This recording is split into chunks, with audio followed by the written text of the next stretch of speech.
आज की चर्चा में स्वागत है। आज हम विज्ञान की दुनिया में उतर रहे हैं, खास तौर पर 10वीं कक्षा की एनसीईआरटी विज्ञान पुस्तक के तीसरे अध्याय पर। जी हाँ, अध्याय है धातु और अधातु। और हम इसके एक बहुत ही दिलचस्प हिस्से पर बात करेंगे कि ये धातु और अधातु आपस में कैसे रिएक्ट करते हैं। कैसे प्रतिक्रिया करते हैं, बिल्कुल। ये समझना काफी अहम है ना, कि तत्वों का ये जो रासायनिक बर्ताव है, इसकी वजह क्या है। हाँ, और इसमें उनके इलेक्ट्रॉनिक विन्यास का मतलब इलेक्ट्रॉन्स कैसी अरेंज्ड हैं परमाणु में, उसका बहुत बड़ा रोल है। हमारी चर्चा एनसीईआरटी किताब के पेज 46 से 48 पर आधारित होगी। ओके, तो आज का हमारा मिशन ये समझना है कि क्यों कुछ तत्व इलेक्ट्रॉन आसानी से दे देते हैं और कुछ लेना चाहते हैं। और इसको समझने के लिए हम एक बहुत आम सी चीज से शुरुआत करेंगे, नमक, सोडियम क्लोराइड। हाँ, खाने वाला नमक। ये बनता कैसे है? मतलब ऊपर से तो बड़ा सिंपल लगता है। पर परमाणु के लेवल पर इसके पीछे एक लेन देन की बड़ी दिलचस्प कहानी है। अच्छा, लेन देन की कहानी। ये सुनने में मजेदार लग रहा है। चलिए इसी लेन देन की पड़ताल करते हैं। तो सबसे पहला सवाल, ये तत्व रिएक्ट करते ही क्यों हैं? इन्हें क्या जरूरत है स्थिरता की? देखिए, इसका सबसे बुनियादी कारण है स्थिरता की तलाश। स्टेबिलिटी। जैसे उत्कृष्ट गैसें होती हैं, noble gases, helium, neon, argon. ये सब। हाँ, सुना है। ये तो किसी से रिएक्ट नहीं करती ज्यादातर। बिल्कुल। क्यों? क्योंकि ये पहले से ही बहुत स्थिर हैं। हाँ। उनका जो बाहरी इलेक्ट्रॉन कोश है, जिसे वैलेंस शेल कहते हैं, वो पूरी तरह से भरा होता है। पूरा भरा हुआ, मतलब उन्हें और इलेक्ट्रॉन्स की जरूरत नहीं। ना जरूरत है, ना ही उनके पास कोई फालतू इलेक्ट्रॉन है जिसे वो निकालना चाहें। हीलियम के बाहरी कोश में 2 इलेक्ट्रॉन होते हैं। बिल्कुल। और कोश ही उतना ही भर सकता है। अच्छा। नियॉन परमाणु संख्या 10 का विन्यास है 2,8। बाहरी कोश में 8 इलेक्ट्रॉन। आर्गॉन 18 का है 2,8,8। फिर से बाहरी कोश में 8 इलेक्ट्रॉन। ये 8 वाला नंबर कुछ खास है क्या? इसे अष्टक या ऑक्टेट कहते हैं शायद। बिल्कुल सही। ये 8 इलेक्ट्रॉन वाला बाहरी कोश, या हीलियम के केस में 2 वाला, ये स्टेबिलिटी की निशानी है। परमाणु इस स्थिति में बहुत संतुष्ट रहता है। तो बाकी सारे तत्व भी इन्हीं नोबल गैसों जैसा बनना चाहते हैं, मतलब अपना बाहरी कोश पूरा भरना चाहते हैं। एकदम यही बात है। यही उनकी सारी रासायनिक प्रतिक्रियाओं का मूल कारण है। वो इलेक्ट्रॉन देकर, लेकर या फिर साझा करके किसी भी तरह अपने बाहरी कोश को इन उत्कृष्ट गैसों जैसा बनाना चाहते हैं। चलिए इसे कुछ उदाहरणों से समझते हैं। एनसीईआरटी की टेबल 3.3 में कुछ इलेक्ट्रॉनिक विन्यास दिए हैं, जैसे सोडियम। हाँ, सोडियम Na, परमाणु संख्या 11, इसका विन्यास होता है 281। 281। तो इसके सबसे बाहरी कोश में, M कोश में, सिर्फ एक ही इलेक्ट्रॉन है। अब सोचिए, सोडियम के लिए नोबल गैस जैसा 28 बनना आसान कैसे होगा? क्या वो 7 इलेक्ट्रॉन कहीं से ले ले? 7 लेना तो बहुत मुश्किल लगता है। बिल्कुल। या फिर वो अपने बाहरी कोश के इस एक इलेक्ट्रॉन को निकाल दे। हाँ, ये ज्यादा आसान लगता है। अगर वो एक निकल गया तो पिछला वाला कोश, L कोश, जिसमें 8 इलेक्ट्रॉन है, वो बाहरी बन जाएगा, और वो तो पहले से ही भरा है, स्टेबल ऑक्टेट। ठीक, यही होता है। सोडियम अपना ये एक बाहरी इलेक्ट्रॉन खो देता है। लेकिन अगर इलेक्ट्रॉन निकल गया तो चार्ज का क्या होगा? परमाणु तो न्यूट्रल होता है। 11 proton plus 11 charge, 11 electron minus 11 charge. बहुत अच्छा सवाल। जब एक इलेक्ट्रॉन निकल गया तो प्रोटॉन तो अभी भी 11 ही है नाभिक में, प्लस 11। लेकिन इलेक्ट्रॉन अब कितने रह गए? 10। हाँ, 10 इलेक्ट्रॉन माइनस 10 चार्ज। तो अब कुल चार्ज कितना हुआ? प्लस 11 और माइनस 10। +1। अरे वाह! तो ये अब न्यूट्रल नहीं रहा, इस पर पॉजिटिव चार्ज आ गया। बिल्कुल। और अब ये सोडियम परमाणु नहीं कहलाता, ये बन जाता है सोडियम धनायन, कैटायन, जिसे हम लिखते हैं Na+। तो इलेक्ट्रॉन खोने से परमाणु आयन बन गया, एक पॉजिटिव आयन। सही। अब दूसरी तरफ देखते हैं, एक अधातु लेते हैं, क्लोरीन, Cl। क्लोरीन, Cl, परमाणु संख्या 17। इसका विन्यास होगा 2,8,7। एकदम सही, 287। इसके बाहरी कोश में 7 इलेक्ट्रॉन हैं। अब इसे अपना ऑक्टेट 8 इलेक्ट्रॉन पूरा करने के लिए क्या करना आसान है? ये 7 इलेक्ट्रॉन खो दे। नहीं, 7 खोना तो बहुत मुश्किल होगा। इसे तो बस एक और चाहिए, 8 हो जाएंगे। बिल्कुल। इसके लिए एक इलेक्ट्रॉन हासिल करना ज्यादा आसान है बजाय 7 खोने के। तो अगर सोडियम और क्लोरीन आसपास आ जाए, सोडियम को एक देना है, क्लोरीन को एक लेना है, ये तो परफेक्ट मैच हो गया। हाँ, एकदम सही सेटिंग है रिएक्शन के लिए। सोडियम जो एक इलेक्ट्रॉन निकालना चाह रहा था, हाँ? क्लोरीन उसे लेने के लिए तैयार बैठा है। अच्छा, तो सोडियम ने इलेक्ट्रॉन दिया, क्लोरीन ने ले लिया। जी। अब जब क्लोरीन परमाणु 17 प्रोटॉन 17 इलेक्ट्रॉन ने वो एक एक्स्ट्रा इलेक्ट्रॉन ले लिया, तो उसके पास कुल कितने इलेक्ट्रॉन हो गए? 17 थे, एक और आ गया, 18। विन्यास हो गया 288। अरे, इसका भी बाहरी कोश पूरा भर गया, ऑक्टेट बन गया। बिल्कुल। लेकिन अब चार्ज का क्या हुआ? प्रोटॉन तो 17 ही है, प्लस 17, पर इलेक्ट्रॉन 18 हो गए, माइनस 18। तो कुल चार्ज -1। इस पर नेगेटिव चार्ज आ गया। सही कहा। और ये अब क्लोरीन परमाणु नहीं, बल्कि क्लोराइड ऋणायन कहलाता है, एनायन, जिसे हम लिखते हैं Cl-। तो अब हमारे पास एक Na+ आयन है जिस पर पॉजिटिव चार्ज है, और एक Cl- आयन है जिस पर नेगेटिव चार्ज है। जी। और हमें पता है विपरीत आवेश, ऑपोजिट चार्ज, एक दूसरे को क्या करते हैं? खींचते हैं, आकर्षित करते हैं। हाँ, और ये कोई मामूली खिंचाव नहीं होता। ये एक बहुत शक्तिशाली स्थिर वैद्युत आकर्षण बल होता है, strong electrostatic force of attraction. Electrostatic force मतलब चार्ज की वजह से लगने वाला फोर्स। बिल्कुल। इसी मजबूत खिंचाव की वजह से Na+ और Cl- आयन एक दूसरे के साथ कसकर बंध जाते हैं, और यही है सोडियम क्लोराइड, NaCl। तो हमारा नमक असल में इन पॉजिटिव और नेगेटिव आयनों का झुंड है जो इस फोर्स से जुड़े हैं। एकदम सही। और NCERT में एक बहुत जरूरी बात बताई गई है कि सोडियम क्लोराइड असल में अलग-अलग NaCl अणुओं के रूप में नहीं होता। अणुओं के रूप में नहीं, तो फिर कैसे? ये आयनों के समूहों, मतलब एग्रीगेट्स ऑफ आयंस के रूप में होता है, एक क्रिस्टल जालक संरचना में। Crystal lattice. ये क्या होता है?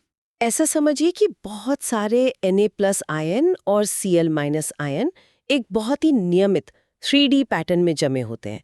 हर Na+ के चारों ओर कई Cl- होते हैं और हर Cl- के चारों ओर कई Na+ होते हैं। ये एक बड़ी सी व्यवस्थित इमारत जैसा है, ना कि बिखरे हुए अलग-अलग अणुओं जैसा। अच्छा, जैसे पानी H2O के अणु अलग-अलग होते हैं, वैसा नमक में नहीं होता।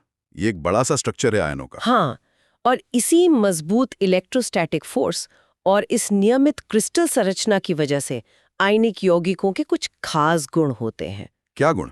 जैसे इनके गलनांक और क्वथनांक, मतलब मेल्टिंग और बॉइलिंग पॉइंट, आमतौर पर बहुत ज्यादा होते हैं। क्यों? क्योंकि इन आयनों को एक दूसरे से अलग करने के लिए, यानी ठोस से पिघलाने या उबालने के लिए, उस मजबूत आकर्षण बल को तोड़ना पड़ता है। अच्छा। और उसके लिए बहुत ज्यादा ऊर्जा, यानी गर्मी देनी पड़ती है। अच्छा, इसलिए नमक कमरे के तापमान पर ठोस होता है, उसे पिघलाने के लिए बहुत गर्मी चाहिए। बिल्कुल।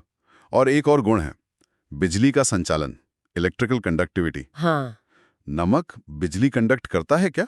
ठोस नमक तो नहीं करता शायद। सही कहा।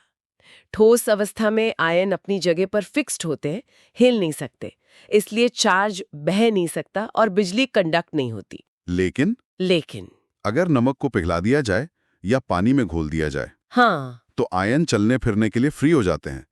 Na+ अलग, Cl- अलग घूम सकते हैं। अच्छा, और क्योंकि उन पर चार्ज है, इसलिए जब वो चलते हैं तो चार्ज भी चलता है। और चार्ज का चलना ही तो इलेक्ट्रिक करंट है ना। अरे वाह! तो पिघली हुई अवस्था में या पानी में घुला हुआ नमक बिजली कंडक्ट कर सकता है। जी हाँ, ये आयनिक यौगिकों की एक खास पहचान है। तो इस तरह जब एक धातु जैसे सोडियम से एक अधातु जैसे क्लोरीन में इलेक्ट्रॉन पूरी तरह ट्रांसफर हो जाते हैं, तो उससे बनने वाले यौगिकों को आयनिक कंपाउंड्स कहते हैं। या वैद्युत संयोजक यौगिक भी कहते हैं। आयनिक तो समझ आया, आयनों से बने हैं। वैद्युत संयोजक क्यों? वैद्युत संयोजक नाम उस वैद्युत बल इलेक्ट्रोस्टैटिक फोर्स पर जोर देता है जो आयनों को जोड़ता है। संयोजक मतलब जोड़ने वाला। दोनों नाम एक ही चीज के लिए हैं। ठीक है, समझ गई। सोडियम और क्लोरीन का मामला तो सीधा था, एक इलेक्ट्रॉन का लेन देन। पर क्या हमेशा ऐसा ही होता है? मान लीजिए किसी धातु को एक से ज्यादा इलेक्ट्रॉन देने हो, जैसे मैग्नीशियम Mg। हाँ, ये एक अच्छा उदाहरण है। मैग्नीशियम Mg की परमाणु संख्या है 12। तो विन्यास हुआ 282, बाहरी कोश में 2 इलेक्ट्रॉन। सही। अब इसे स्थायी होने के लिए नोबल गैस नियॉन 28 जैसा बनने के लिए क्या करना आसान है? 6 इलेक्ट्रॉन लेना? नहीं, 2 निकालना ज्यादा आसान लग रहा है। बिल्कुल। मैग्नीशियम अपने ये 2 भारी इलेक्ट्रॉन खोना चाहता है। जब ये 2 इलेक्ट्रॉन खो देगा तो इस पर कितना चार्ज आएगा? प्रोटॉन 12 प्लस 12, इलेक्ट्रॉन रह गए 10 माइनस 10। +2 चार्ज। ये Mg2+ आयन बनाएगा। बहुत बढ़िया। Mg2+, धनायन। अब मान लीजिए इसकी प्रतिक्रिया क्लोरीन से होनी है। हमने देखा था क्लोरीन को तो बस एक ही इलेक्ट्रॉन चाहिए Cl- बनने के लिए, हाँ, पर मैग्नीशियम तो 2 इलेक्ट्रॉन दे रहा है। तो क्या होगा? तो शायद एक मैग्नीशियम को 2 क्लोरीन चाहिए होंगे।